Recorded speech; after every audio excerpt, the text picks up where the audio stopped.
Belum. Bentar.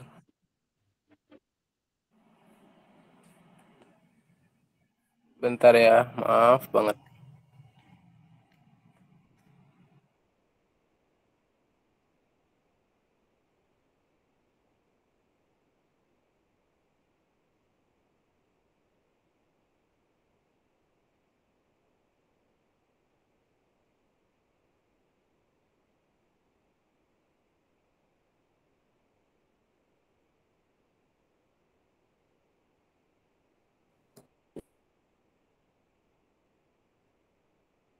Halo, sekarang udah on cam belum?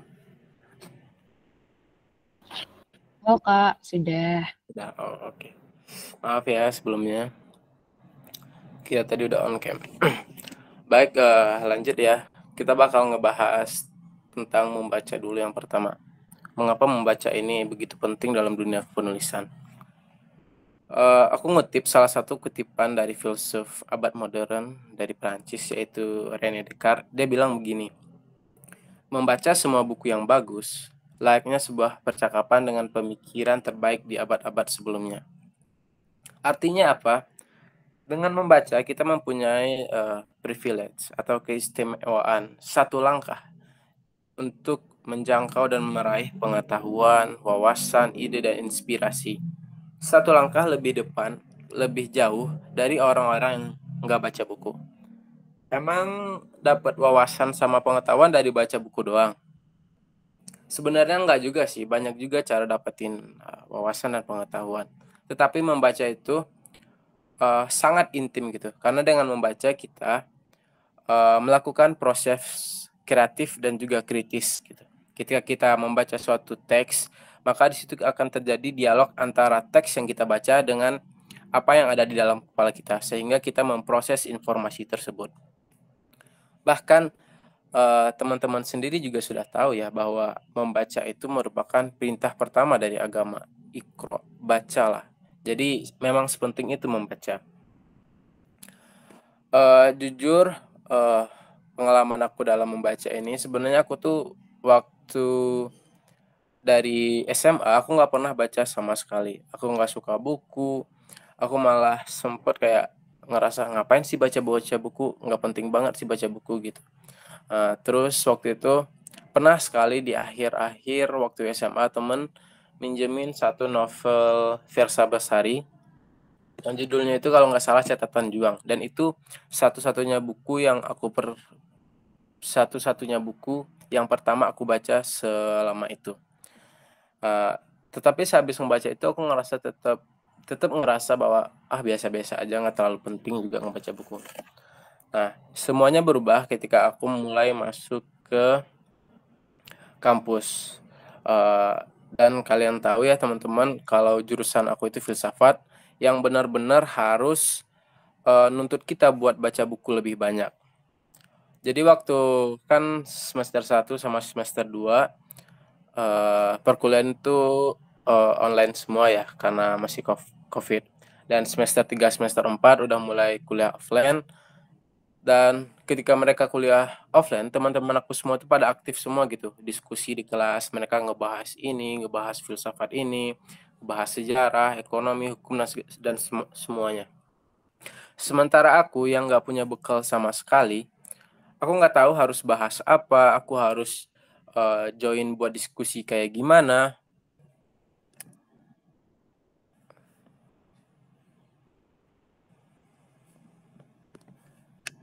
Wait sebentar, maaf. Ini kameranya masih off ya? Masih Kak. Ya Kak, masih off. Iya Kak, kembali off tadi sempat kebuka. Kenapa ya?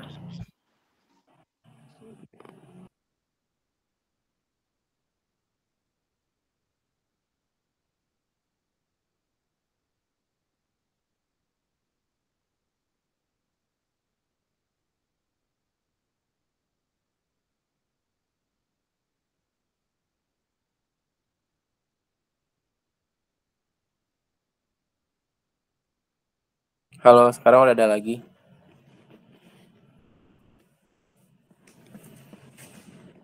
Halo, sekarang udah ada lagi. Masih tetap Kak. Belum, Ras. Udah gimana ya? Belum.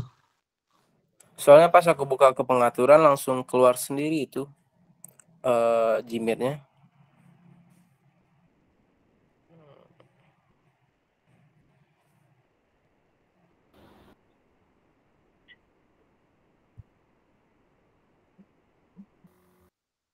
Mungkin bisa out dulu bentar, Kak. Nanti join lagi.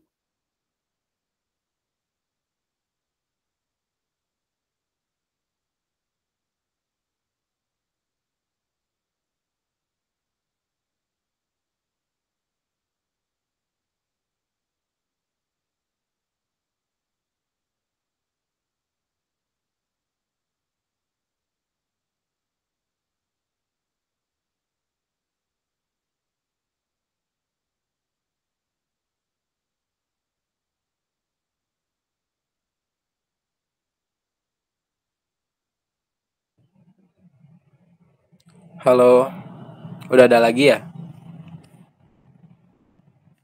Atau masih? Ya, aku Halo, belum. Kak. Kameranya udah on lagi belum? Belum, Kak. Belum, Kak. Masih tetap. Gimana ya? Soalnya kalau aku buka ke setelan langsung otomatis keluar Gmail-nya. Ada yang tahu nggak?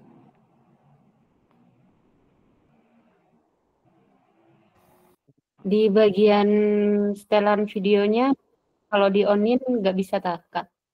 Ini udah on sebenarnya, cuman pas aku masuk ke setelan buat Oh, nyari ke berarti tadi ini pas pengaturan Jimit pas awal itu nggak Kak Faras izinkan kayaknya untuk udah on-in video. diizinkan. Kenapa ya? Berarti ya? Gimana ya? Ntar aku coba.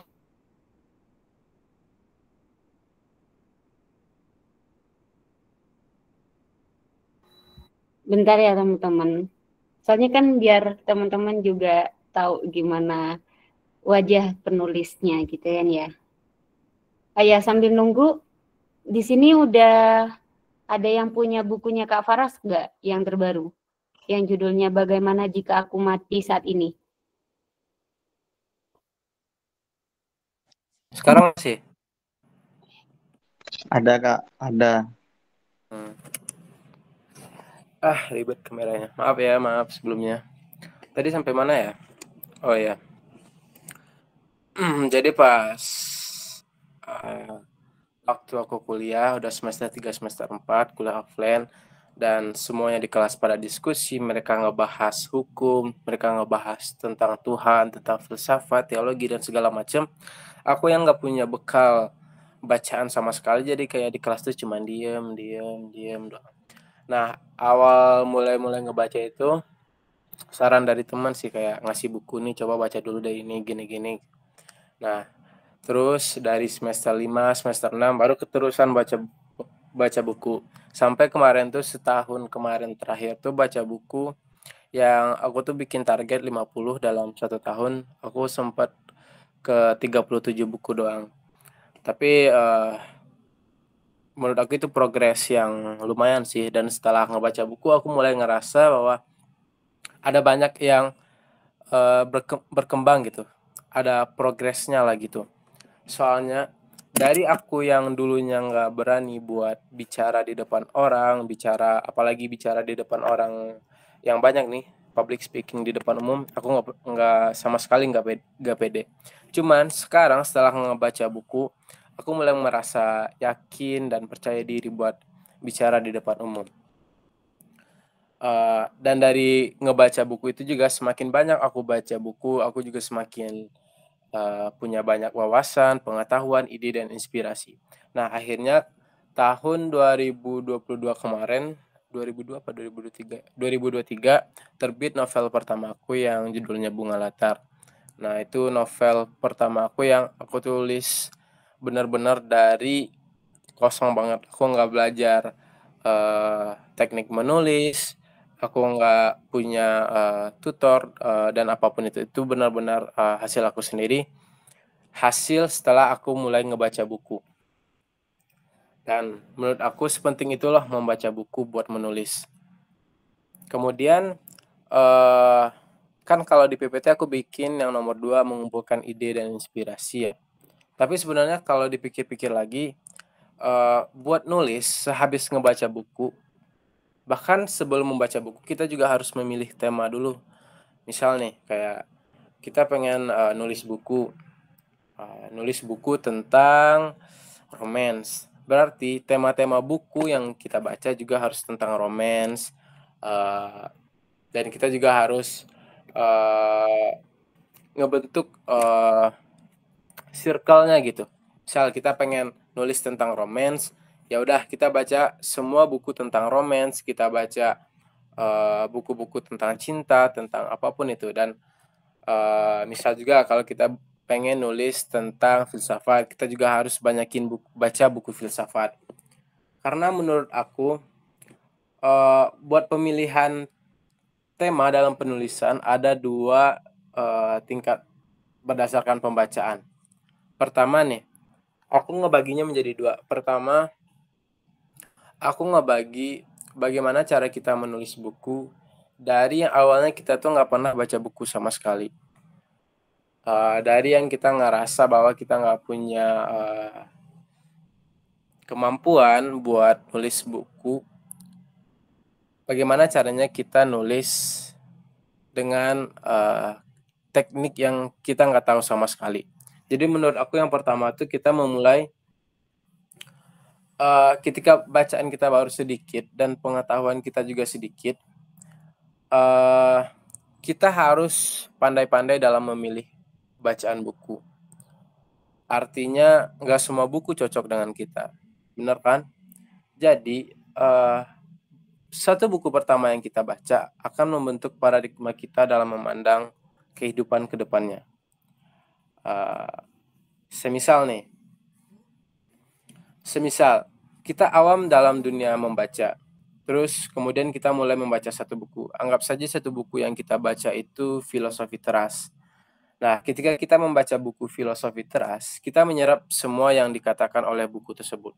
Kita menerima nilai-nilai yang ditawarkan, kemudian juga kita menganggap apa yang disampaikan oleh buku tersebut sepenuhnya benar gitu. Jadi pemikiran kita dalam melihat dunia ini telah terpengaruh oleh cara filosofi teras. Kemudian ketika kita ingin menulis, sadar atau tidak sadar sebenarnya, aduh masih off cam ya, kenapa ya?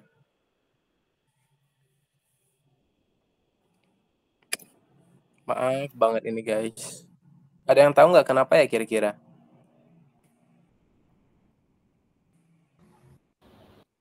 Halo Kak, Kak Faras pakai HP atau pakai laptop ya Kak? Pakai HP Kak. Oh, pakai HP ya. Semisal coba device lain dulu gimana Kak? Tapi kalau misalkan bener-bener nggak bisa nih, mungkin nggak apa-apa Kak, off cam gitu. Mungkin sebentar ya, aku coba dulu ya.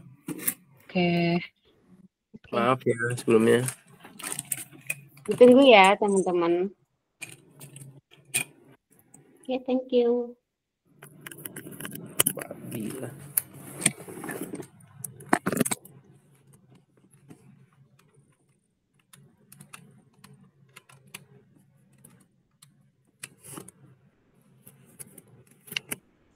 Di kameranya ada tanda smartnya.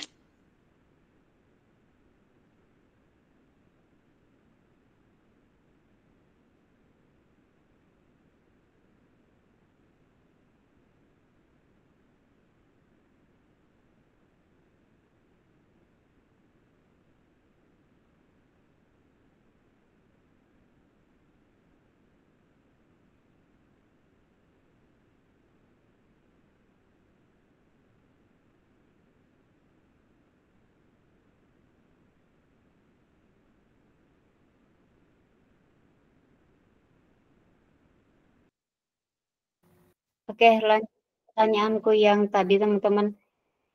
Ini mungkin bisa raise hand ya yang udah punya bukunya Kak Faras. Siapa aja nih? Yang buku terbaru yang judulnya Bagaimana Jika Aku Mati Saat Ini. Siapa aja nih yang punya?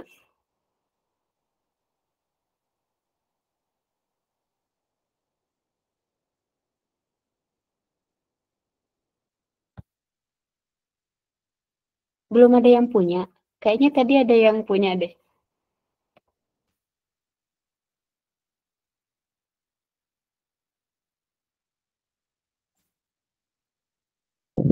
Saya Kak mau tanya, saya kan nggak punya bukunya, tapi kalau dengar-dengar di sini juga kepo, makanya Kak, katanya mau minta kasih apa sinopsisnya dong Kak.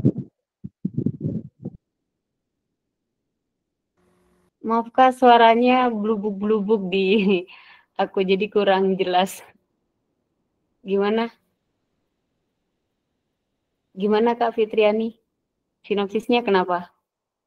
Maksudnya sinopsisnya Kak Sarah punya buku, boleh minta sinopsisnya nggak dari Kakak?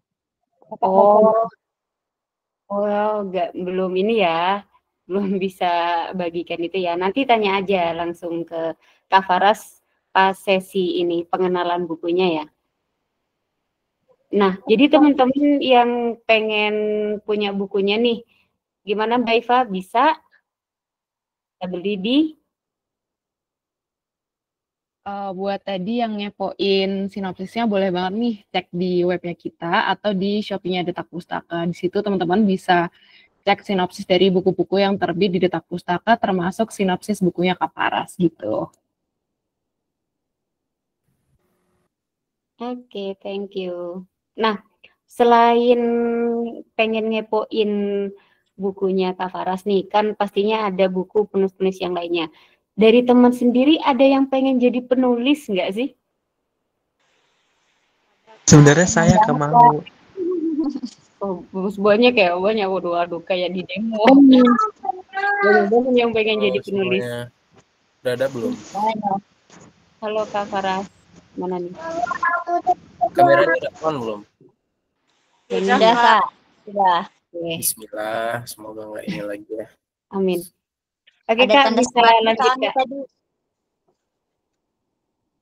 Sebentar ya.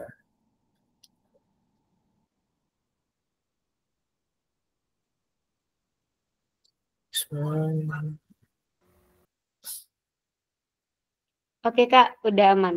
Bisa Udah. dilanjut. Jadi tadi kita sampai ngebahas filosofi teras ya. Nah, ketika kita membaca filosofi teras, kita telah menyerap semua yang ditawarkan oleh buku tersebut. Kita menganggap bahwa nilai-nilai yang ditawarkan oleh buku filosofi teras itu ternyata benar banget loh.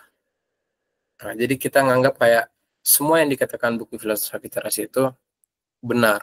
Karena apa? Karena kita nggak punya satu nilai yang sebelumnya kita punya gitu loh. Jadi kayak kita baru ngebaca gini. Sebelum kita ngebaca buku, artinya kita nggak punya pengetahuan apapun, oke? Terus kemudian ketika kita ngebaca buku filosofi teras, artinya pemikiran kita dimasuki oleh nilai-nilai yang ditawarkan oleh filosofi teras. Artinya ketika kita ngebaca berarti informasi yang kita terima akan bertambah. Dan kalau semisal kita dari yang awalnya nggak pernah baca, artinya kosong, kemudian baca, artinya kayak nggak ada satu yang bakal ngedefend pemikiran kita. Jadi kayak apa yang disampaikan oleh filosofi teras tersebut artinya benar. Tetapi kalau seandainya kita udah pernah baca dulu filosofi buku lain, terus kita baca filosofi teras, berarti bakal ada dua nilai yang bakal diterima nih. Semisal awalnya kita udah baca buku filosofi teras, itu tentang filsafat stoik, oke? Terus kita baca buku tentang misalnya buku filsafat absurd Albert Camus. Nah kan dua pandangan ini beda ya. Kalau kita sebelumnya udah punya pengetahuan tentang stoik, dan kita mulai ngebaca tentang absurdisme, artinya kita akan memiliki dua pandangan yang berbeda. Nah, di sini nanti bakal ada yang namanya proses kritis. Jadi kayak semisal absurdisme itu bilang bahwa oh hidup ini nggak bermakna dan nggak punya tujuan sama sekali. Terus kita karena udah baca buku filosofi teras yang menganggap bahwa ada yang namanya dikotomi kontrol, yang artinya kita mempunyai kontrol terhadap apa yang bisa kita kontrol dan apa yang nggak bisa kita kontrol. Jadi apa yang disampaikan oleh buku filsafat absurdisme tadi bisa didefend oleh pemikiran yang sebelumnya. Nah, menurut aku itu pentingnya membaca dan pentingnya pemilihan tema buat bacaan pertama. Selanjutnya kita bakal bahas ke poin ide dan inspirasi. Sebenarnya ada banyak cara buat dapetin ide dan inspirasi, tetapi tetap hal yang utama adalah memperbanyak bacaan. Semakin banyak kita membaca, maka semakin banyak ide, wawasan, pengetahuan kita. Membaca itu seperti modal untuk berbisnis loh teman-teman. Membaca buku juga sama seperti menabung. Maka tidak salah juga dikatakan bahwa rajin membaca pangkal kaya ide. Terus setelah kita merasa bahwa ada nih tema yang cocok buat kita menulis yang sesuai dengan pembacaan kita. Tetapi saran aku lebih baik kita memperdalam lagi bacaan. Semisal kita udah ngebahas tentang, misalnya kita nulis novel. Di novel itu kita ngambil temanya tentang fatherless, kurangnya sosok ayah. Selanjutnya kan kita udah nentuin tema fatherless. Terus apakah kita harus langsung nulis? Apakah kita punya ide langsung nulis? Enggak juga. Saran aku yaitu memperbanyak lagi bacanya. Mungkin kita bisa memperdalam bacaan dengan dari psikologi, dari filsafat. Jadi kayak kita ngebahas fatherless itu apa sih gitu dari sisi filsafat, dari sisi psikologi apa. Jadi insight kita mengenai fatherless itu semakin bertambah dan potensi kita buat kreatif sebenarnya juga semakin jauh gitu. Kemudian nah ini juga penting sih. Karena kalau kita nulis, kita tuh sering ngerasa kayak buntu gitu loh, kayak ngerasa kok susah banget gitu nyari ide, nyari inspirasi gitu. Tapi ketika ide ataupun inspirasi itu ada, kita malah nggak siap gitu loh buat nampungnya. Contohnya tuh kayak gini, aku waktu itu lagi ngeluangin waktu buat nulis. Awalnya tuh lagi sibuk nugas, waktu itu lagi UAS. Jadi kayak waktu nulis novel pertama tuh aku lagi sibuk banget. Tapi aku tetap pengen ngusahain ngeberesin novel aku itu secepat mungkin. Cuman semakin aku maksa buat munculin ide, malah ide itu semakin lama semakin gak keluar gitu. Teman-teman ada yang relate nggak sih yang kayak gitu? Nah, ide itu semakin dicari semakin nggak ada. Tapi coba kayak kalau didiemin, datang aja dari mana gitu. Dan ini saran dari aku sih, misal kayak bener si apa nih II Maya Sofa bener, yang relate boleh reaksinya gini nih. Nabila banyak juga ternyata yang relate kayak gitu. Tapi satu yang menarik ya, ide tuh bisa datang dari kapan aja gitu. Aku tuh paling sering, mungkin ini terdengar aneh sih dan terdengar konyol gitu. Aku malah lebih sering dapat ide tuh dari dua tempat. Kalau nggak di toilet, yang kedua di sebelum aku tidur. Ada yang ngerasa sama nggak sih? Itu lucu sih sebenarnya. Sama itu Nabila, sama aja. Anjir. Sama, Kak. Sama kan? Itu kayak aneh banget sih. Gimana sih caranya kayak kita lagi di toilet gitu, lagi mandi atau bahkan baru masuk toilet nih, buka pintu, set. Oh iya ya gitu. Oh iya ya gitu. kayak serasa dapat wahyu gitu nggak sih? Terus juga biasanya pas kalau aku pribadi sebelum tidur.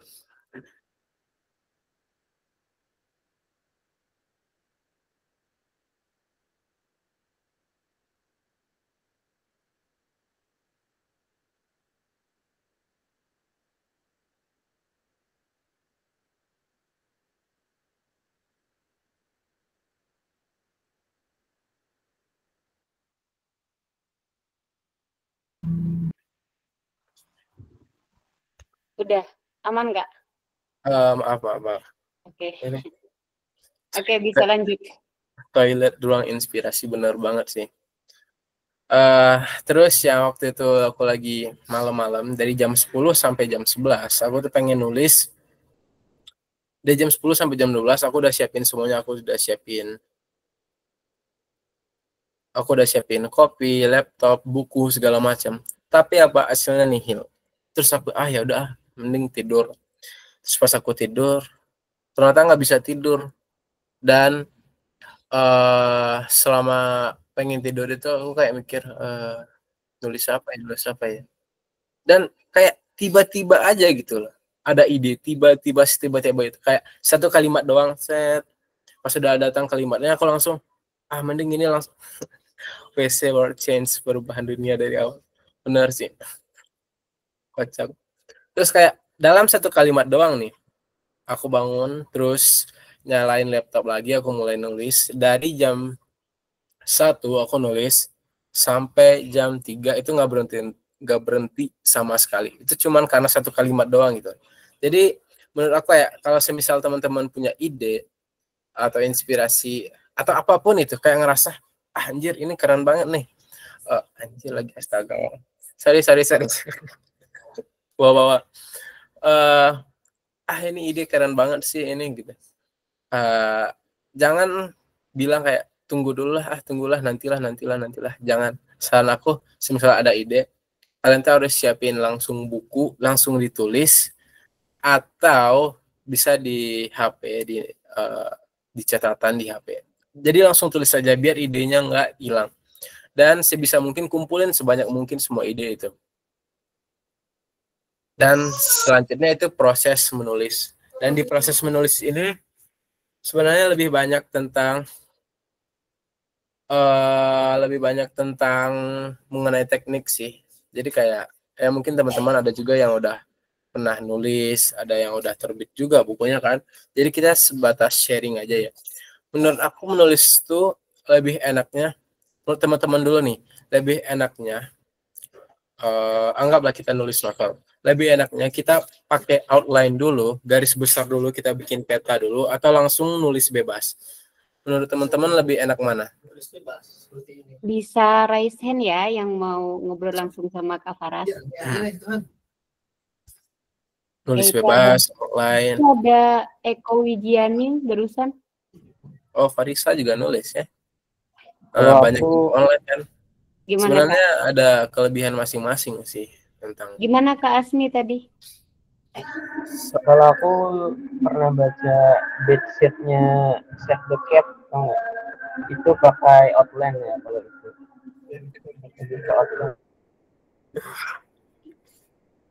Nah, iya sebenarnya ada plus minus sih antara nulis lepas atau nulis pakai outline dulu. Jujur buat buku pertama, novel pertama aku nulis lepas. Aku nggak bikin dulu outline, garis besar dan segala macam. Aku kayak nulis. Tapi ada satu momen ketika aku ngerasa kayaknya kemarin aku nggak nulis kayak gini deh. Kayaknya kemarin karakter aku nggak kayak gini deh. Kayaknya waktunya nggak pas deh. Kayaknya sudut pandangnya nggak pas deh. Jadi kayak ngerasa apa ya?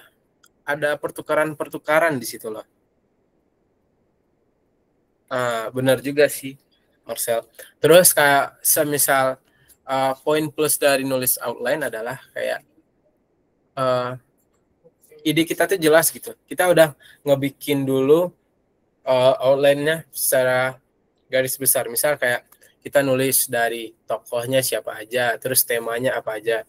Dari tokoh kita bikin latar belakangnya apa, terus ideologinya apa, terus masalahnya apa. Jadi kayak kita bikin secara lebih rinci. Jadi kita nulis, kita nggak bakal bingung lagi kayak kemarin tokohnya kayak gini bukan ya, gitu. Kemarin tokohnya kayak gini bukan ya. Nah, terus kita juga penting bikin map story-nya gitu. Kayak gitu dari bab 1, bab 2, bab 3. Bab 1 itu kita ngebahas apa aja. Di bab 2 kita ngebahas apa aja, minimal kita kayak bikin 5 scene, terus kita deskripsiin juga ke 5-5-nya. Jadi menurut aku kalau buat sekarang ya, nulis tuh emang lebih enak buat pakai outline garis besar. Dan aku sekarang lagi nulis buku ketiga aku, sebuah novel. Dan aku lagi ngebikin kerangka besarnya, aku bikin outline-nya. Bahkan film punya rumus outline. Nah, benar sekali. Benar banget. Outline itu sepenting itu ternyata ya. Aku baru sadar ya, guys. Sebenarnya di bagian ini, bagian proses yang kedua ya. Boleh lanjut slide PPT-nya. Sebenarnya di bagian proses kreatif ini hampir sama ya kayak pengalaman yang aku ceritain kemarin. Sebentar ya, bentar. Kak, waktunya ini sampai jam berapa ya?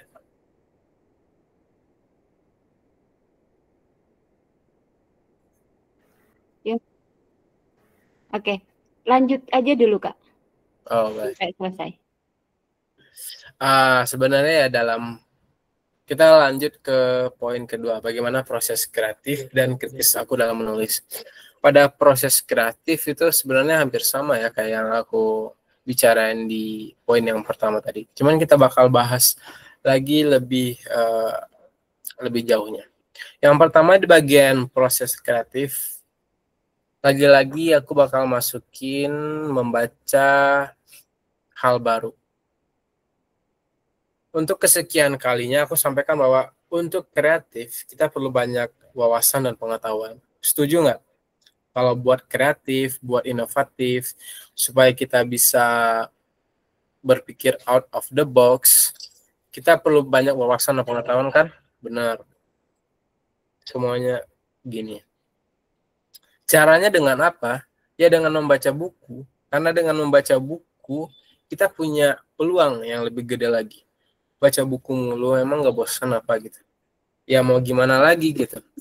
Buat ngumpulin ide dan wawasan itu emang kayak gitu. Emang ada fase bosannya, fase muaknya, dan semacamnya lah. Dan salah satu poin penting dari banyaknya membaca buku adalah kita bisa jadi lebih kreatif, kita bisa berpikir out of the box. Gimana sih cara pikir out of the box itu yang bisa mikir kayak, pernah nggak sih teman-teman kayak ngerasa, oh dia kok bisa mikir kayak gini loh, oh dia kok bisa mikir kayak gitu loh. Kayak sesuatu yang nggak sama sekali kepikiran buat kita lah. Itu tuh karena apa? Karena pembacaan lebih dalamnya itu loh. Benar juga Asmi. Jadi kayak semakin banyak kita ngebaca, misal kayak kita ngebaca tentang filosofi teras nih. Ada orang yang baru pertama kali baca filosofi teras. Jadi apa yang dia tahu tentang filosofi teras itu cuman sebatas filosofi teras itu doang. Dan ada orang kedua yang ngebaca filosofi teras disertai dengan sejarah filosofi teras sebelumnya di zaman Yunani itu lagi kejadian apa dan lagi ada apanya.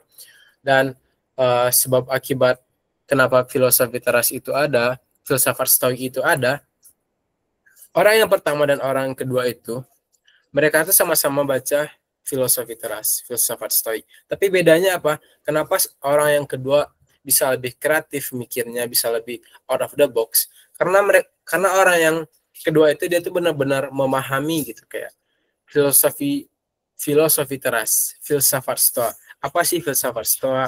Apa sih sebab adanya filsafat stoa? Untuk apa sih filsafat stoa? Jadi kayak semuanya itu dibahas lebih dalam dan lebih rinci gitu. Dibandingkan dengan orang pertama yang cuma baca satu buku doang. Jadi intinya di sini adalah untuk kreatif kita harus lebih banyak lagi membaca, kita lebih memperdalam lagi, kita lebih memahami lagi buku yang kita baca. Itu untuk bagian kreatif yang pertama ya. Yang kedua, mendengarkan musik. Ini sebenarnya saran dari aku pribadi sih. Tapi teman-teman sendiri ada juga nggak yang suka kayak buat nyari ide harus dengerin musik dulu? Ada nggak? Ada Kak. Wow, banyak juga ya. Jadi kayak kita punya kesamaan nih. Ini menurut aku pribadi ya sebenarnya. Jadi kayak mendengarkan musik itu menurut aku hampir setara dengan membaca dalam konteks untuk mencari inspirasi ya. Aku merasa bahwa kayak musik itu mampu mendorong otak untuk berpikir lebih jauh lagi untuk menggapai ide-ide yang tersembunyi. Setiap lirik itu punya cerita yang mendalam sebenarnya. Tugas kita adalah mengembangkan lirik-lirik tersebut. Sebab lirik-lirik itu juga masih mewakili kalimat dalam kita memandang kehidupan. Contohnya gini, waktu aku nulis buku kedua tuh, aku suka dengerin lagu The Strokes. Ada yang denger The Strokes di sini nggak? Salah satu judulnya yaitu Selfless. Jadi pada satu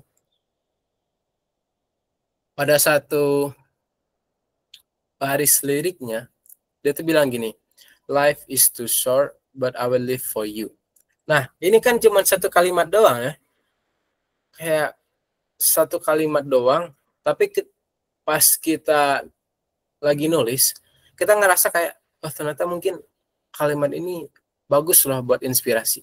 Kita harus bisa memanjangkan lagi gitu, ngembangin lagi tulisan itu. Semisal kayak aku nih, nah ya, tapi harus diatur genrenya benar sih. Buat yang nggak pakai, misalnya yang dengerin lagunya di Spotify, terus Spotify-nya nggak premium, nggak bakal cocok nih kayaknya pakai metode ini. Soalnya tiba-tiba mix gitu kan playlistnya. Betul Kak. Nah, ini dari lirik yang pertama tadi ya, yang life is too short but I will live for you. Artinya mungkin ini, hidup mungkin emang singkat, tapi aku akan hidup untuk kamu. Nah, ini tuh tiba-tiba sponsor. Nah, ini tuh merupakan inspirasi bagi aku gitu. Jadi dari satu kalimat pendek gitu doang, aku bisa nulis kayak gini. Betul, gini nih. Coba ini lebih dipahamin ini, lebih disimakin ini. Aku nulisnya semalam tuh kayak benar-benar baru banget gitu dapat kalimat kayak gini.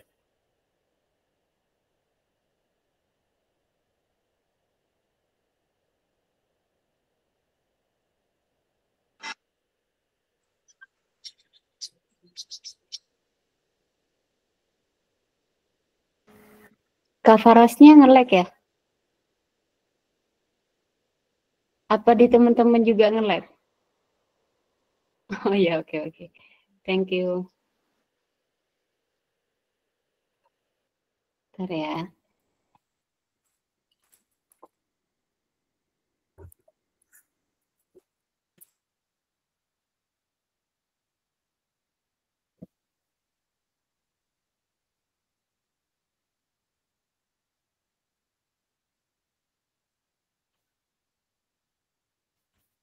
Sambil nunggu teman-teman pada nyatet gak? Jadi mungkin Nyatet nanti Kak buat penulis di sekolah, di kampus. Nyatet. ada inspirasi. Halo. Sorry ya. Oke. Aman Kak Faras? Banyak banget masalahnya hari ini, kenapa ya? Kayak berat banget ujiannya gitu. Oke, aman ya tapi ya sekarang ya. Insya Allah aman lah. Banyak banget ujiannya ya teman-teman. Tapi nggak apa-apa, tetap semangat. Tadi aku sampai mana? Oh ya. Itu Ini. mau nunjukin kalimat tuh.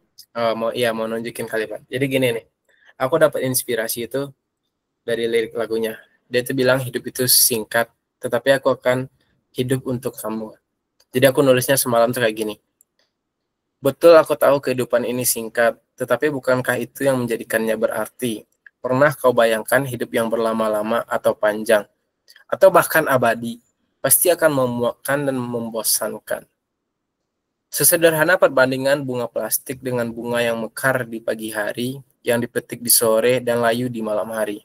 Bunga itu baru berbahagia di matahari yang sedang hangat-hangatnya. Kemudian kau petik di sore yang mulia dan kau berikan padaku. Malamnya bunga itu menguning dan layu. Tetapi yang perlu kau tahu, di hatiku telah tertanam benih cinta yang tumbuh dengan cepatnya, yang akan mekar dan merekah melebihi bunga sebelumnya. ANJAY, anjay. Keren nggak? Ketik satu untuk keren. Ketik satu guys. Satu. Reaksinya teman-teman. Oke. Bener lagi diketik satu. Nurut lagi ya teman-teman. Iya, nurut lagi. Oke, Asik terima banget kasih ya reaksinya. teman-teman. Asik banget ya teman-teman. Dan sebenarnya tahu nggak?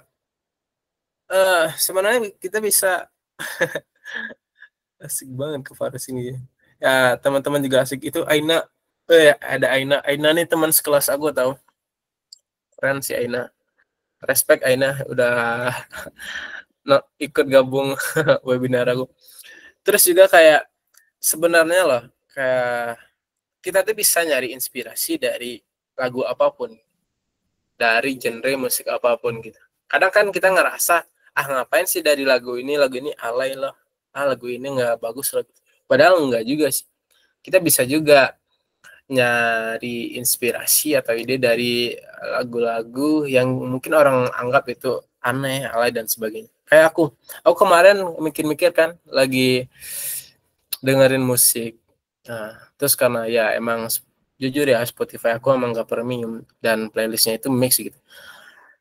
Dari genrenya awalnya rock itu tiba-tiba berubah jadi apa coba? Jadi dangdut. Dan yang keputar apa coba? Lagu Rhoma Irama. Pas banget pas aku lagi duduk malam-malam lagi ngopi, terus ada liriknya kayak gini. Dan itu udah malam juga sih sebenarnya. Liriknya tuh kayak gini. Begadang jangan begadang kalau tiada artinya. Sedikit bukan yang judi. Iya judi juga ya. Begadang jangan begadang kalau tiada artinya. Terus aku mikir, oh iya, ngapain aku ya begadang ya? Ngapain ya begadang? Terus aku tiba-tiba ngambil buku, ngambil pena, terus aku nulis, ngapain ya aku begadang? Oh iya, ngapain ya begadang? Terus tiba-tiba aja gitu, kalimatnya muncul. Mereka bilang berlarut di atas balkon di sepanjang malam tiada artinya gitu. Tetapi aku bahagia begitu. Dengan berlaku demikian, aku punya banyak waktu untuk mengingatmu. Dalam hatiku, mengingatmu sepanjang malam lebih berarti dari memimpikan dirimu. Sebab mengingatmu lebih nyata daripada mimpi tanpa kesadaranku. Gitu aja guys, ketik 2 kalau keren.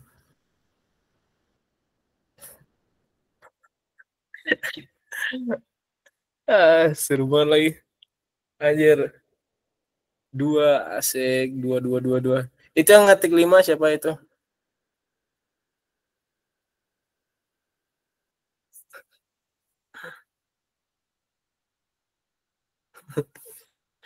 Nah, jadi itu.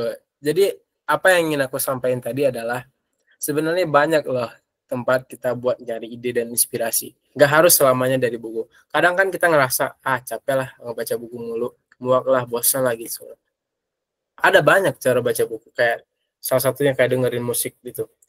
Dari satu kalimat doang, teman-teman bisa ngembangin menjadi satu paragraf, bahkan bisa menjadi satu buku. Dan itu adalah contohnya. Jadi kayak dari satu kalimat lagu itu bisa jadi premis gitu loh, buat nulis novel. Misal premis itu kan artinya inti utama dari tulisan kita itu apa gitu. Semisal aku lagi dengerin yang lagu tadi aja deh. Life is too short but I will live for you. Itu kan cuma satu kalimat doang. Itu bisa jadi premis buat satu novel gitu. Artinya apa? Kita bisa ngembanginnya jadi kalau kita nulis novel nanti bakal kayak gini deh. Kita bakal ngeceritain bahwa bagaimanapun singkatnya kehidupan, bagaimanapun sedikit sekali waktu yang kita miliki di dunia ini, tapi kita tetap berusaha semaksimal mungkin buat bisa hidup bareng dia gitu. Sebisa mungkin kita bakal ngebikin waktu yang singkat itu menjadi istimewa gitu. Itu kan cuma dari satu kalimat doang, tapi teman-teman bisa mengembangnya bahkan menjadi satu buku, satu novel. Sepenting itulah ide dan inspirasi. Nah, yang ketiga kita lanjut diskusi bareng teman, bareng dosen, bareng guru dan segala macam. Teman-teman ada juga yang kayak gini nggak? Kayak ngerasa butuh seseorang buat tukar ide gitu lah. Benar. Oh ya benar, ada yang benar ternyata. Karena emang butuh ya. Nah, kan pasti butuh banget gitu loh, kayak kita lagi nulis satu buku terus kita tuh benar-benar buntu, kita udah ngebaca buku tetap nggak ada hasil, atau kita dengerin musik tetap nggak ada hasil, terus gimana ya gitu buat dapat ide, buat dapat insight baru gitu. Ya udah teman-teman bisa ngikutin saran dari aku, yaitu diskusi bareng temennya, bareng guru, dosen, atau siapapun itu. Bisa kalian ceritain tentang apa yang lagi kalian bikin, apa yang lagi kalian inginkan. Kayak salah temannya, aku lagi pengen nulis tentang ini nih, gini, gimana ya gitu. Dan pasti teman itu juga bakal ngasih saran yang bagus, benar kan? Misalnya teman, nah itu sih penting juga memilih teman yang support gitu dalam penulisan. Penting banget sih itu. Jadi kayak ketika kita pengen diskusi bareng teman, kita harus punya teman yang support gitu, yang bisa buat kita lebih semangat lagi nulisnya, bisa buat tukar ide dan semacamnya. Penting banget loh buat teman-teman punya teman yang suportif, yang punya lingkungan yang baik. Sama guru, sama dosen juga bisa. Jadi kayak jangan ragu buat susah dapat teman kayak gitu. Temenan sama aku aja Kak, aku orangnya support kok. Boleh follow IG dulu aja. Kak. Aku suportif banget ke orangnya. Kalau nggak percaya coba tanya Aina tadi yang teman aku. Kita butuh lingkungan support, itu benar. Tuh Marcel, kita butuh lingkungan yang suportif ya, itu benar banget sih.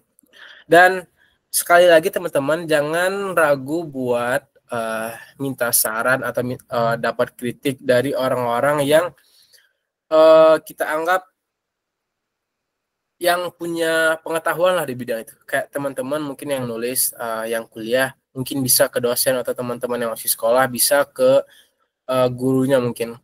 Teman-teman bisa curhat mengenai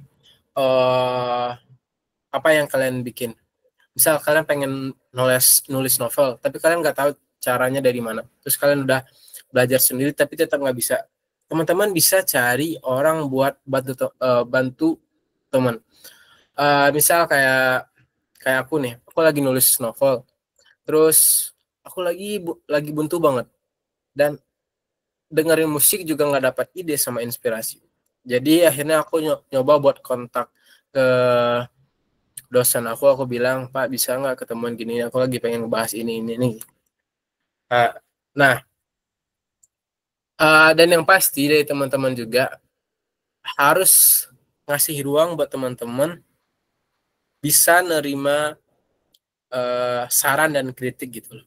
Kadang kan ada juga kita yang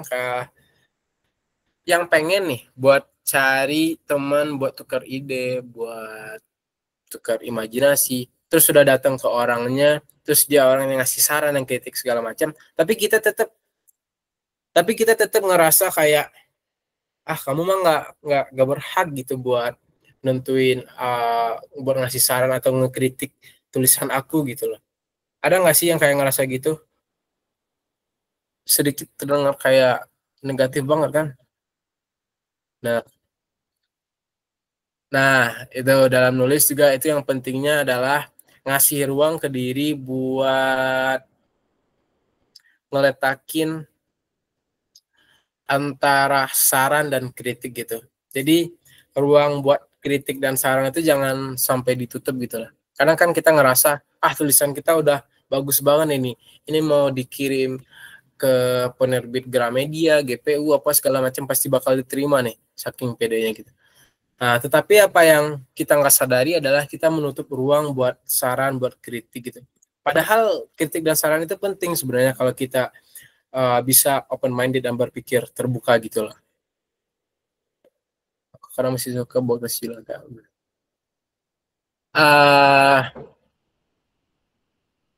Aku tadi sampai mana ya, dilupa lagi. Oh ya, aku tadi bilang gini, diskusi itu sebenarnya membuka peluang bagi kita untuk mengecek kembali ide-ide dan gagasan kita, memberi kesempatan untuk bertukar pendapat, memberikan ruang dan ide untuk mampir. Nah, itu pentingnya buat diskusi sama siapapun, bahkan sama orang yang kalian anggap gak penting sama sekali. Kayak kalian lagi nulis sesuatu nih tentang cinta, terus teman-teman bingung mau ke siapa, misal ada adik nih, walaupun adiknya beda jauh umurnya, tapi coba kayak ngobrol gitu doang, walaupun kesannya terdengar konyol, tapi kayak pasti bakal ada sesuatu yang baru gitu, bakal ada insight atau wawasan baru yang bakal kalian terima, walaupun dari anak yang kecil gitu loh, pasti bakal ada aja dimanapun. Jadi itu pentingnya diskusi sama siapa aja. Kalian boleh bicarain ide atau wawasan, gagasan kalian ke siapa aja, supaya pendapat, saran, kritik itu selalu jalan gitu. Jadi nggak jalan di tempat doang. Selanjutnya itu ada jalan-jalan santai. Ini sebenarnya opsional sih sebenarnya. Kalau aku pribadi, aku kalau lagi suntuk, lagi bosen apa-apa, aku suka jalan-jalan ke taman. Kebetulan aku di Bandung. Mungkin teman-teman ada yang di Bandung dan ada yang tahu Taman Maluku di Saparua. Nah, aku suka duduk-duduk di situ buat nyari ide dan inspirasi. Bagus. Dan buat teman-teman sendiri, betul Kak di saya dulu gitu, malah dibilang gak ada kerjaan. Sebetulnya juga jalan-jalan santai ini ngebantu banget sih buat refreshing gitu. Teman-teman bisa jalan-jalan di taman, atau jalan-jalan ke bukit, atau jalan-jalan ke pantai, atau jalan-jalan di mana aja deh bisa gitu.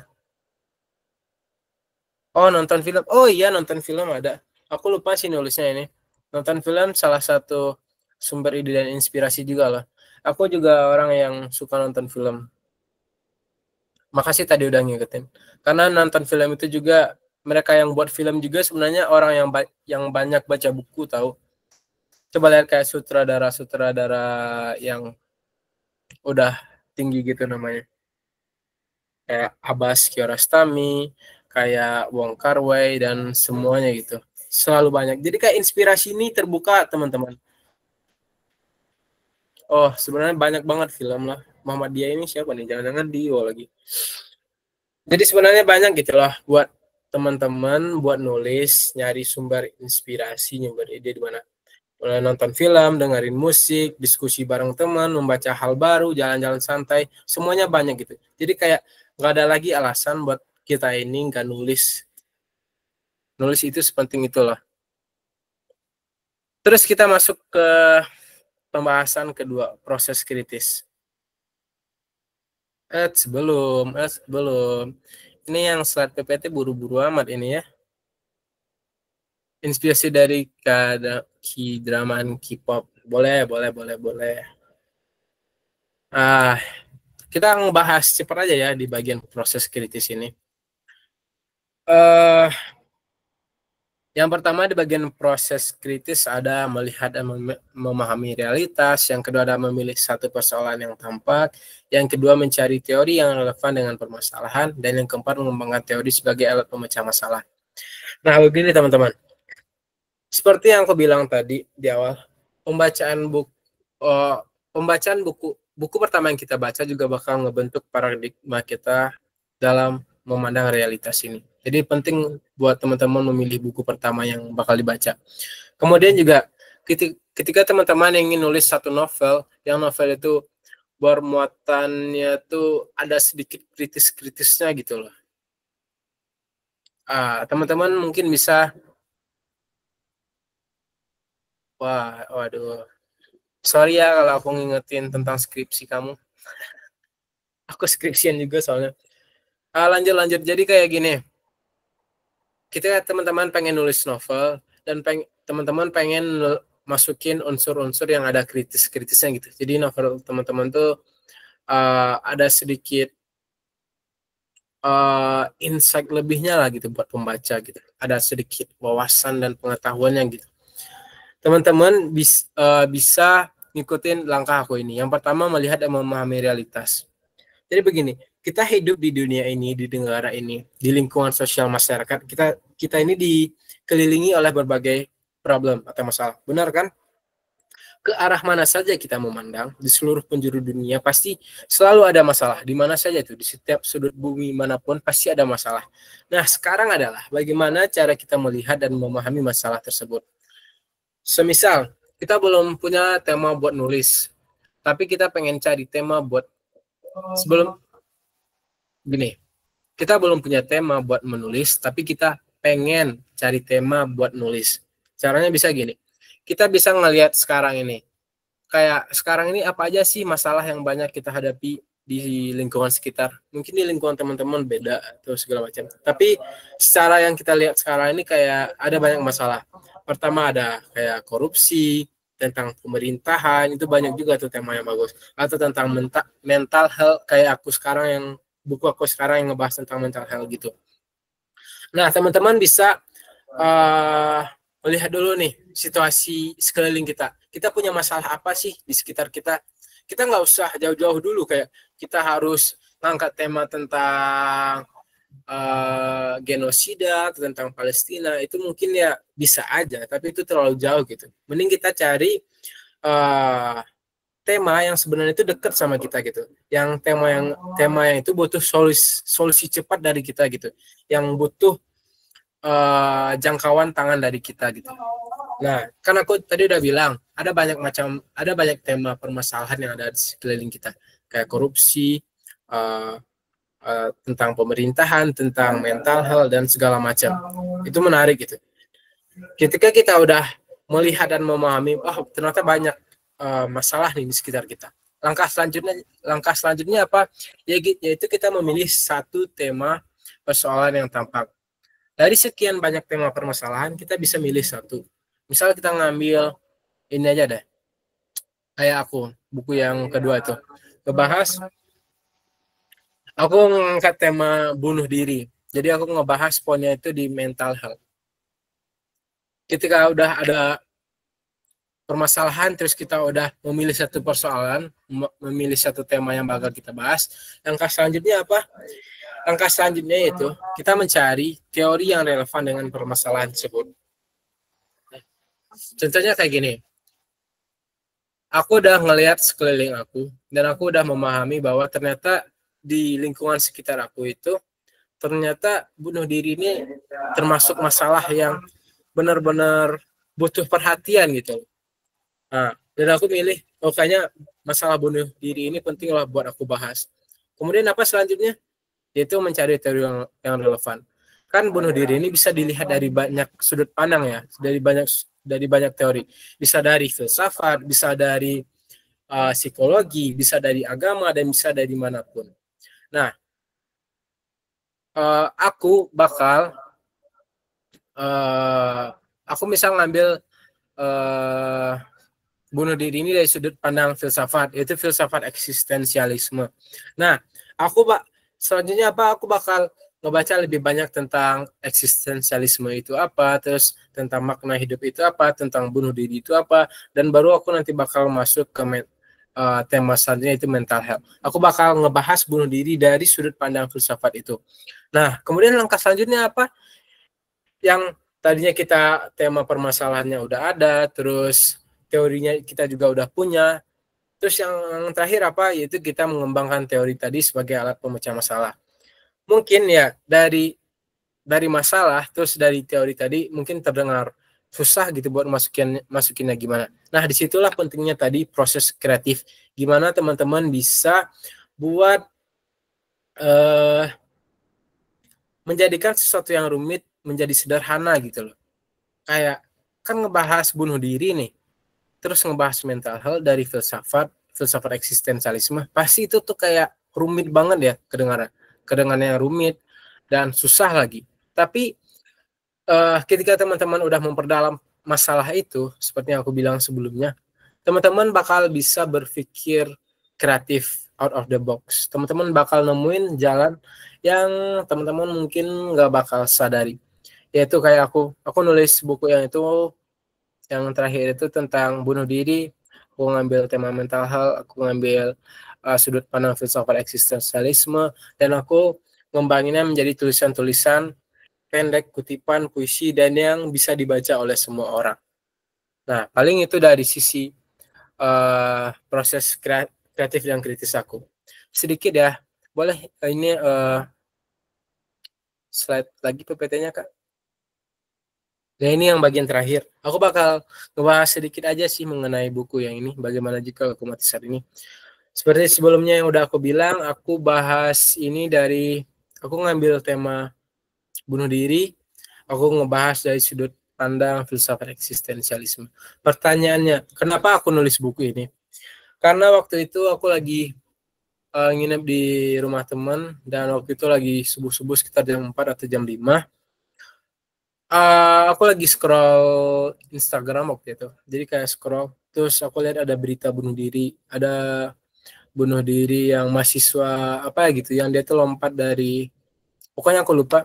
Terus di bawahnya lagi nggak lama aku juga ngeliat, ternyata ada kasus bunuh diri lagi. Jadi kayak apa sih kok orang-orang pada bunuh diri lagi gitu. Terus aku lihat baca-baca data di internet, ternyata selama 5 tahun terakhir itu kasus bunuh diri di Indonesia itu meningkat secara signifikan gitu teman-teman. Dari yang awalnya tahun 2018 atau 19 gitu, yang awalnya cuma sekitar 600 orang per tahun, di tahun 2023 atau 2004 gitu melonjak sampai 1000 lebih gitu kalau nggak salah. Aku udah lama nggak terlalu baca itu, dan itu merupakan angka yang tercatat. Sebenarnya kata salah satu narasumber itu bilang bahwa ternyata kasus bunuh diri ini itu ribet gitu. Bahkan kasus yang tercatat gitu sama yang nggak tercatat itu perbandingannya jauh, bahkan nyampe 300% gitu. Jadi kayak 100.000 yang kecatat berarti bakal ada 3.000 yang nggak kecatat lah. Jadi itulah alasan kenapa aku milih buat nulis buku ini. Aku pengen ngerangkul teman-teman lain mungkin yang punya masalah di dalam kehidupannya, dia punya problem dalam mental health-nya atau problem apapun. Mungkin mereka ketika baca buku ini, mungkin mereka bakal nyadarin lagi bahwa ternyata masalah ini cuman ternyata masalah ini nggak selamanya, masalah ini singkat kok, pasti ada jalan terbaik, pasti ada solusinya. Hidup ini masih layak lagi dijalani sebanyak apapun masalah kalian. Sebenarnya buku ini panjang lagi kalau dibahas, tapi waktu kita nggak bakal cukup kayaknya. Nah, ini sebenarnya target pasar aku nulis ini juga sebenarnya mahasiswa lah, kayak kakak Marcelia inilah. Mudah-mudahan kakak Marcelia hidupnya bahagia selalu, ya gitulah pokoknya. Dan terakhir, apa harapan untuk buku ini? Aku berharap buku yang aku tulis ini berguna bagi teman-teman semuanya, bermanfaat lah buat semuanya.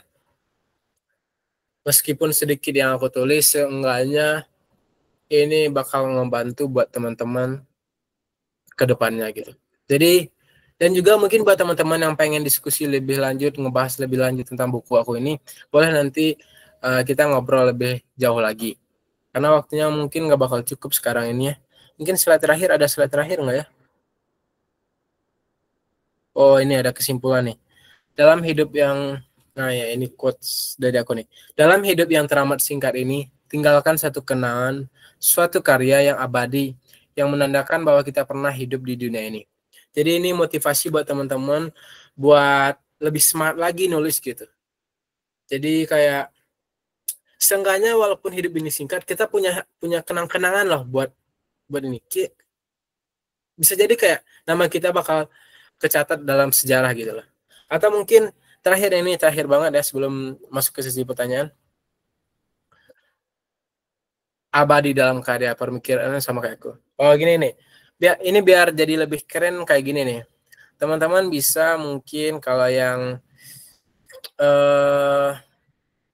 buka Gmail-nya di laptop, terus yang ada HP mungkin boleh videoin aku sambil ngebacaan quotes ini. Ini bakal keren sih. Terus nanti jangan lupa tag aku di ini ya, di IG. Udah siap? Kamera, rolling, and action. Nanti tambahin background di belakangnya. Dalam hidup yang teramat singkat ini, tinggalkan suatu kenangan, suatu karya yang abadi, yang menandakan bahwa kita pernah hidup di dunia ini. Sekian, terima kasih. Tepuk tangan dulu. Oke, bisa Juga ternyata kasih ya. reaksi ya teman-teman. Oke, gimana? Ini kenyang sebelum berbuka puasa ya teman-teman semua. Masih pada semangat semua kan ya? Coba kasih reaction kalau masih semangat. Kasih reaction jempol. Oke, makasih banget. Wah, banyak yang semangat ya. Oke. Jadi Kak Faras tadi udah udah nyampaikan beberapa hal bagaimana proses kreatif beliau dalam menulis novelnya. Jadi bagaimana cara beliau dari awal sampai akhir, yaitu dengan cara membaca, bagaimana pengumpulan idenya, bagaimana mencari inspirasinya, begitu ya teman-teman ya. Jadi membaca itu jangan hanya membaca satu buku aja. Jadi kita harus memiliki beberapa perbandingan gitu ya Kak ya. Yang saya tangkap seperti itu. Jadi biar kita bisa memahami dari banyak sudut pandang. Jadi bukan hanya membaca saja tadi disampaikan sama Kak Faras, kita juga harus peka terhadap lingkungan ya. Jadi kita menggunakan panca indera kita nih. Dari melihat, mendengar, meraba. Jadi seorang penulis itu pasti peka ya. Menjadi seorang penulis itu pasti peka ya. Kayak gitu. Oke, aku buka 3 pertanyaan ya. Jadi teman-teman harus cepet nih. Belum. Sabar, belum. Belum mulai. Sabar teman-teman, sabar. Jadi nanti yang angkat tangan aku pilih, terus nanti bisa on cam sama ini ya, langsung ngobrol sama Kak Farasnya. Oke, bisa dimulai teman-teman yang ingin bertanya, bisa angkat tangan, raise hand. Pakai fitur raise hand ya. Oke, aku pilih nih. Baik, ini aku pilih berdasarkan kata hatiku ya. Pilihnya berdasarkan mood ini. Jadi penulis harus ada mood juga ya. Wait. Mana nih? Ada di sini Kak Satrio Rizky. Halo Kak. Oh ya, baik. Halo. Udah siap sama pertanyaannya? Sudah. Oke. Senyumnya manis banget Kak. Udah dapet ya? Gimana? Udah dapet takjil jangan-jangan, kok manis banget senyumnya. Oh, belum. Ini saya juga posisi masih di sekolah sih. Oh, masih sekolah nih Kak Faras. Oke, bisa langsung ditanyakan Kak Satrio. Diam. Oke, jadi pertanyaan dari saya ya Kak. Saya tuh kan kadang juga suka berseliweran nih di kepala saya di kehidupan sehari-hari saya tuh ide tuh pasti muncul terus. Tapi tuh satu hal yang paling saya takutin tuh, dan ini udah pernah terjadi ketika saya mulai menulis ceritanya.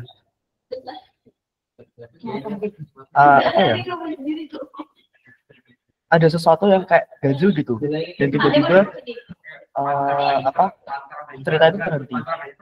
Terus nanti tiba-tiba saya rombak, terus saya tulis lagi, terus saya rombak lagi, saya tulis lagi. Itu pernah kejadian gitu. Jadi meskipun ide itu sering keluar, cuman saya tuh pasti kayak gimana ya, bakal keluar rasa takut kalau aduh gimana nih kalau pasti nggak jadi terus gitu. Soalnya pasti bakal kayak ada sesuatu yang bikin cerita itu bakal tiba-tiba kerombak gitu, mulai dari awal lagi seperti itu kan. Itu pertanyaan dari saya. Oh, boleh. Jadi problemnya itu lebih kayak ke kita udah punya ide terus kayak ngerasa ide ini kayaknya nggak cocok deh, ganti lagi, terus kayak gitu lagi. Iya, jadi kayak tiba-tiba ada yang ganjel terus ngulang lagi seperti itu. Tapi kamu kalau nulis tuh suka bikin outline dulu nggak atau langsung nulis lepas? Sebelumnya pernah nulis lepas, cuman habis setelah itu saya coba nulis pakai outline sih. Gitu. Cuman pasti kayak tiba-tiba di tengah-tengah bakal bingung juga pada akhirnya. Seperti itu. Jadi gini ya, sebenarnya aku juga pernah ngerasain sama kayak Kak Satrio. Jadi kayak ngerasa aku lagi nulis nih. Misalnya aja di cerpen, aku lagi nulis cerpen panjang-panjang. Terus pas udah di tengah-tengah kayak, ini kayaknya ceritanya gak kayak gini deh. Ini nggak bagus ini mah. Ulang lagi ini gini-gini lagi gitu. Sebenarnya ya, menurut aku nih teman-teman, itu mengapa pentingnya kita bikin outline cerita dulu. Dalam artian outline cerita kita ini benar-benar udah mateng gitu lah, udah dalam pembahasan segala macam. Mulai kita dari tema, misal dari tema nih, kita udah benar-benar netepin tema. Kita ngebahas bunuh diri, ya udah ngebahas bunuh diri dulu dari sudut pandang mana. Kita bikin dulu outline itu. Kita pengen ngebahas bunuh diri dari sudut pandang filsafat eksistensialisme. Sehingga cerita yang kita bikin, temanya itu nggak bakal melebar kemana-mana. Kita nggak bakal nyinggung ke psikologi, kita bakal nyinggung ke agama juga pada akhirnya. Dan salah satu gunanya outline tadi juga kayak misal kita bikin alur ceritanya, kita jadi lebih jelas gitu. Misal dari bab 1 di pendahuluan kita bahas apa aja, di bab 2 nantinya kita bahas apa aja, dan dibahas 3 apa aja gitu. Terus kemudian juga itu tadi, siapa yang bilang tadi, katanya nulis dulu aja gitu. Nah, itu benar banget. Sebenarnya itu benar. Jadi kayak kita lagi nulis buku, tulis aja semua itu. Jangan pikirin dulu apa-apa ke belakang gitu. Tulisan ini nggak bakal diterima orang deh kayaknya deh. Tulisan ini mah kayaknya nggak bagus deh. Tulisan ini kayaknya nggak cocok deh gitu. Saran aku sih jangan sampai berpikiran kayak gitu. Karena bagaimanapun tulisan itu, kalau nanti seandainya udah dijadikan buku, setiap tulisan itu pasti bakal ada pasarnya tersendiri gitu loh. Nah, itu tergantung kita bagaimana cara kita memasarkannya. Itu bagian pasar. Tapi kalau kita dalam bagian penulisan, sebaiknya kita beresin dulu tulisan dari awal sampai akhir, baru nanti kita balik lagi dari awal sampai ke belakang, kita revisi mana bagian-bagian yang kita anggap ini kayaknya kurang deh, bagian ini kayaknya nggak relevan deh, baru kita bisa revisi dari situ. Dan itu juga tambahannya pembacaan yang lebih dalam gitu terhadap tema yang bakal kita tulis. Mungkin Satrio tadi ya, Kak Satrio tadi mungkin kayak ketika dia udah nulis ini, dia pindah lagi ke sini, pindah lagi ke sini, karena temanya itu belum ditetapin pas banget gitu lah. Dan pembahasannya pun belum dipahami lebih dalam gitu. Soalnya kalau kita udah bahas temanya itu secara mendalam dan secara merinci, kita bakal jalan kita nggak bakal kemana-mana gitu. Kita bakal lurus ngikutin jalurnya gitu. Nah, segitu sih kayak aku. Gimana Kak Satrio? Yang lain tuh mungkin kayak ya. Sekarang lagi nulis. Belum, cuman nanti saya pengen coba angkat satu tema mungkin yang ambil dari lain. Bagus sih, semangat Kak Satrio. Semoga nulisnya beres, nulis novel atau nulis apapun itu, dan nanti bakal terbit. Dan semoga juga mungkin nanti terbitnya di Data Pustaka ya. Oke, terima kasih Kak Satrio. Oke. Itu untuk pertanyaan yang pertama. Kedua, jeng pilih siapa ya? Bentar. Oke, di sini coba on cam. Kak Adin, ini yang udah on cam standby nih. Adina Azahra. Oke, terima kasih. Halo Kak Faras. Halo Adina. Kayaknya Aku aku mau lihat nanya. tadi Adina semangat deh dari awal. Ya, aku mau nanya nih Kak. Hmm. Kan dari tadi tuh Kakak ngebahas tentang kalau bikin cerpen atau kalau bikin novel. Tapi kalau misalnya kita pengen bikin buku self-help, terus kita mau mengutip artikel, misalnya kita lihat dari web mana atau buku mana, itu kan kita perlu untuk menyantumkan footnote-nya.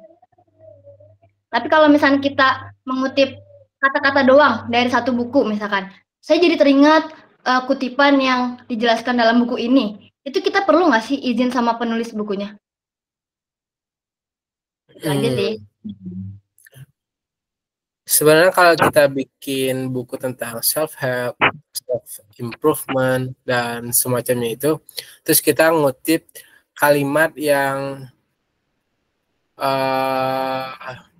gini deh, kalimat yang ilmiah gitu, maksudnya itu teori gitu. Kalau kalimat itu tuh teori, kita bisa nambahin footnote di bawahnya, atau kita bisa seenggaknya kita bisa bikin di halaman belakang referensi gitu, semacam daftar pustaka gitu, bahwa kita masukin kata-katanya si penulis yang lama gitu. Jadi kayak hampir sama sih kayak skripsi kayaknya deh. Kayak misal kita pengen bikin buku self-help, kita ngangkat tema tentang, anggap aja lah kita ngangkat tema tentang bunuh diri lagi dan tentang mental health. Terus kita ngambil satu kutipan, satu teori dari dari tokoh psikologi misalnya. Terus kita tulis di buku kita. Dan menurut aku penting buat kita rasanya bikin footnote di bawah atau bikin referensi daftar pustaka di belakang. Harus selalu gitu ya Kak? Kayaknya harus selalu deh. Soalnya itu tuh kan kita ngutip tulisan orang, dan itu tuh ngutip teori gitu. Jadi kayak nggak sembarangan aja kita bisa ngutip tulisan orang itu, teori orang. Karena harus jelas juga ada referensinya. Oh iya, tapi kalau kita ngutip terus kita cantumin nama penulisnya, tapi kita nggak ada footnote-nya, itu boleh atau enggak? Sebenarnya itu mungkin juga beda-beda ya pendapat tentang itu. Mungkin itu juga sama ini sih, sama editor mungkin ya, kayak penting nggak sih kita bikin footnote gini-gini atau gini gitu. Mungkin ada yang bilang bahwa itu tuh penting, mungkin ada juga yang enggak. Sebenarnya itu tergantung juga sih. Sekarang kamu lagi bikin buku tentang yang tema-tema kayak gitu ya? Baru mau bikin yang kayak gitu sih. Jadi buku-buku kayak filosofi trust, terus ya, jenis itu ya? Kayak gitu juga. Ya, tapi kayak gitu deh. Nah, ya mungkin buat sekarang bisa ini aja sih, bisa ditiru aja gitu, kayak template dari buku filosofi teras itu kayak gimana. Jadi kayak nggak mesti kita harus benar-benar meniru semuanya dari filosofi teras, tapi kita bisa bikin kayak, oh dia tuh bikin buku kayak gini, ada gambarnya, ada kutipannya, terus ada penjelasannya dikit. Nah itu bisa ditiru. Dan sebenarnya aku juga udah punya ide sih, dan ide ini tadi malam ada, itu bikin buku tema self help juga kayak itu, tapi menggunakan pendekatan absurdisme gitu. Dan semoga lancar. Amin. Terima kasih Kak Faras. Semoga kamu juga beres ya tulisannya. Semoga terbit. Amin. Amin. Oke, terima kasih Kak Adina buat pertanyaannya ya. Oke, ke pertanyaan terakhir ya teman-teman. Nggak terasa banget nih Kak Faras. Udah jam 3:30 aja ya. Asik banget ya berarti webinarnya. Oke, lanjut ke ini ya. Ke pertanyaan berikutnya yang terakhir. Di sini ada Januar Rifki. Halo Kak Januar. Halo Kak. Oke, bisa on cam. Kak, izin bertanya, kalau cara mengumpul ide novel karya gimana Kak? Gimana? Sorry nggak kedengaran. Ini ulangin pertanyaannya. Cara mengumpulkan ide novel kayak gimana, Kak? Boleh.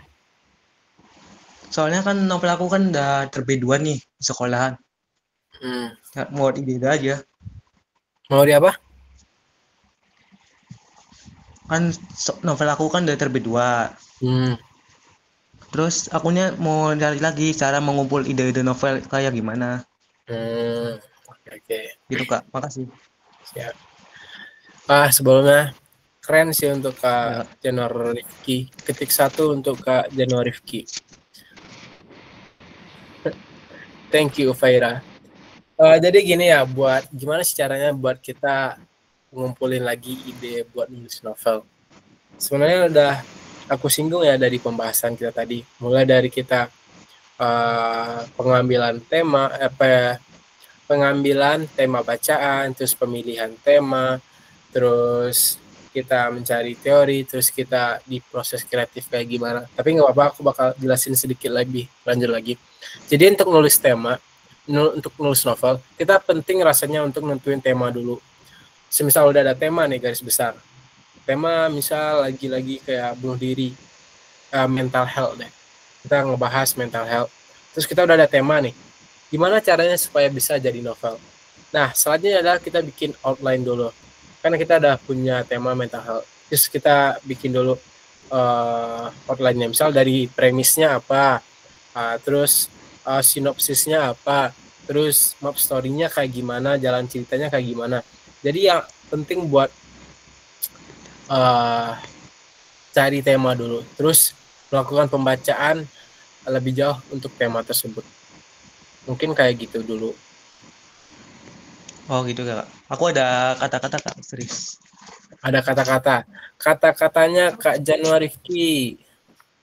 Teruslah menulis, jangan pernah padam. Mau dengar nggak nih ulang nih kata-kata dari guru aku yang sastrawan? Oh ya. Nih, kata-kata bilangnya, teruslah menulis, jangan pernah padam. Tepuk tangan dulu buat Kak Januar Rifki. Itu aku dari SD diajarin gitu, nulis. Oh, udah dari SD. Keren sih, menyala abangku itu kata Satrio. Makasih, Kak. Ya, sama-sama. Nah, aku tambahin ya, sebenarnya itu pentingnya kita punya lingkungan yang positif gitu. Lingkungan yang nge-support hobi kita, yang nge-support cita-cita dan ide kita gitu. Penting kita punya teman-teman, punya keluarga yang kayak gitu. Dan semoga teman-teman bisa belajar dari ini buat seandainya teman-teman gak bisa nemuin lingkungan yang positif, teman-teman bisa ngebentuk lingkungan yang positif. Misalnya dari teman-teman dari lingkungan sosial sosmed gitu, dari IG atau Twitter atau apapun, jadi kalian kumpulin, bikin satu grup, kalian ngebahas itu, ide dan segala macam. Ada banyak cara kok, tenang aja. Udah, ada lagi? Oke, terima kasih Kak Januar Rifki. Oke Kak, ini kita udah nyampe ke penghujung acara nih Kak Faras. Jadi pada intinya dari ketiga pertanyaan itu dapat disimpulkan bahwa menulis itu ya tulis aja dulu ya. Jangan menulis sambil ngeeditorin. Jadi kalau kita nulis sambil ngedit, itu gak akan kelar-kelar teman-teman. Jadi tulis aja dulu sampai finish. Tadi aku sempat baca di room chat, tulisan yang baik itu adalah tulisan yang selesai. Oke, benar. Terus kita juga harus memiliki role model, teman-teman. Jadi bukan cuma kita ngeidolain artis-artis karena cantik atau ganteng, tapi dalam dunia kepenulisan kita juga harus memiliki role model. Benar gitu Kak Faras? Mungkin dari habis webinar ini ada yang nge-role modelin Kak Faras nih.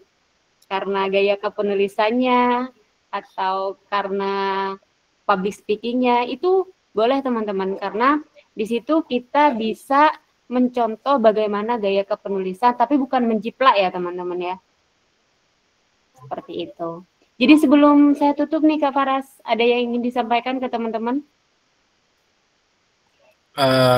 Apa ya? Mungkin ini lebih ke motivasi buat teman-teman semuanya, buat tetap nulis, buat tetap ngebaca buku. Sebenarnya ini jadi tugas kita, menjadi tugas kita juga sih sebenarnya.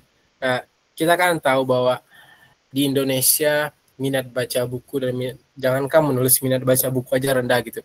Nah sekarang ketika kita udah membaca buku dan nulis buku, ini secara nggak langsung menjadi tugas kita gitu, tugas moral lah namanya gitu. Karena kita merasa apa namanya terikat gitu sama lingkungan semuanya gitu. Jadi aku berharap teman-teman tetap lanjutin nulis, tetap lanjutin baca. Semoga teman-teman punya karyanya masing-masing dan semoga teman-teman yang nonton ini nantinya mereka bakal semangat terus, masing-masing dari mereka minimal terbitin 1 buku dalam seumur hidupnya. Aku berharap kayak gitu. Oke, mungkin itu aja yang bisa aku sampaikan sekarang ini. Selebihnya aku mohon maaf kalau ada banyak hambatan, banyak kata yang salah.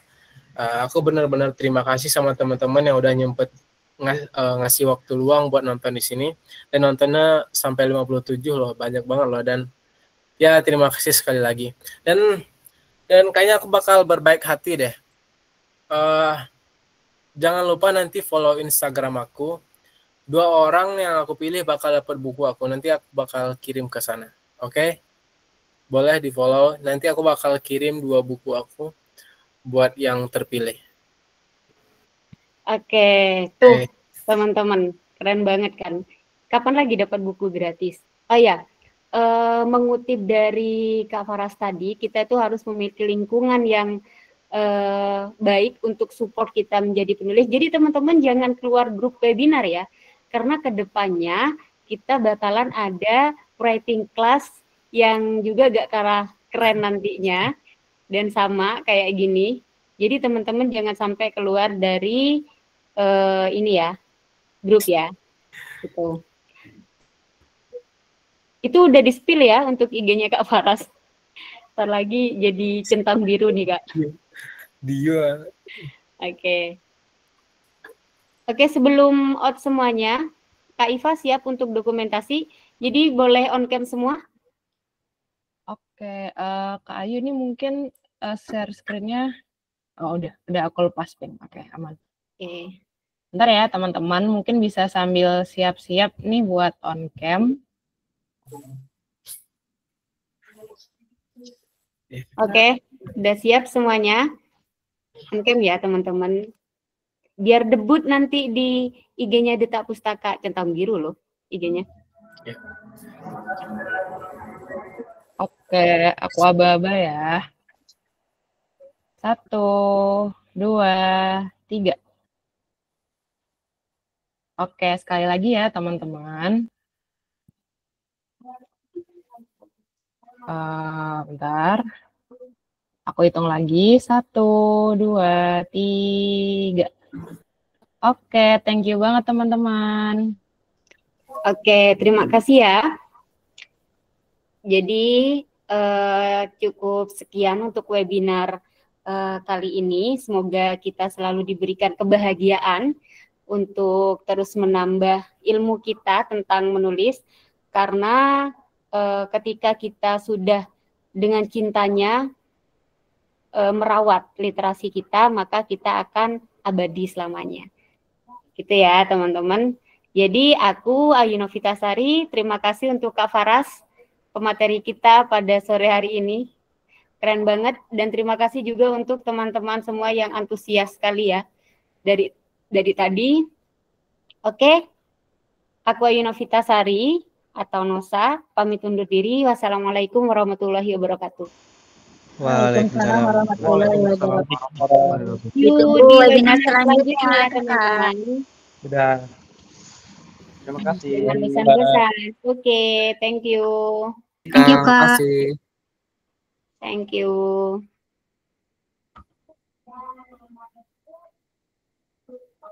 Oke.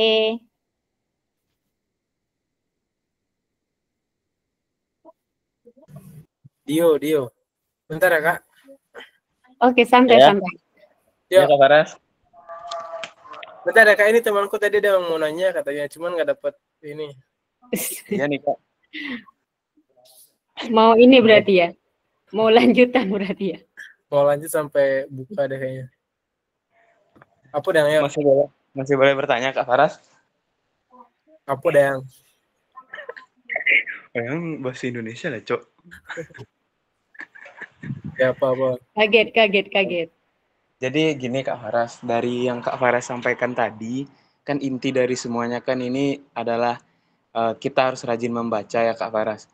Terus ada nggak tips dari Kak Faras gimana cara kita rajin membaca bagi orang-orang yang sepertinya yang seperti Kak Faras bilang tadi kan minat baca di Indonesia sangat minim. Terus dengan digempur juga dengan era digital, dengan era handphone gitu-gitu.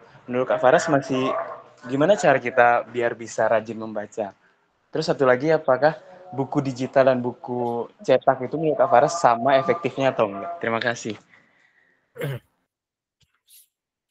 Oke, makasih kepada Saudara Dio. Pertanyaannya bagus sekali. Gimana cara kita ningkatin literasi? Terus pertanyaan keduanya, apakah antara buku digital sama buku fisik apa bedanya gitu? Apa beda? Apa sih itu? Ya kayak gitulah deh. Jadi ya untuk meningkatkan minat literasi, menurut aku itu ada dari dua pilihan sih. Yang pertama, yang kayak aku tadi, karena terdesak nih. Jadi kayak gini, dulu yang awalnya aku nggak suka baca buku sama sekali, karena terdesak, karena kuliah di filsafat yang haruskan mewajibkan membaca buku, di situ aku ngerasa kayak baca buku tuh kepaksa gitu loh. Tetapi karena aku punya teman-teman di lingkungan filsafat itu yang mereka tuh udah pada baca buku banyak lah bacanya gitu. Jadi mereka tahu mana buku yang bagus, mana buku yang enggak, dan mereka tuh tahu loh gitu kayak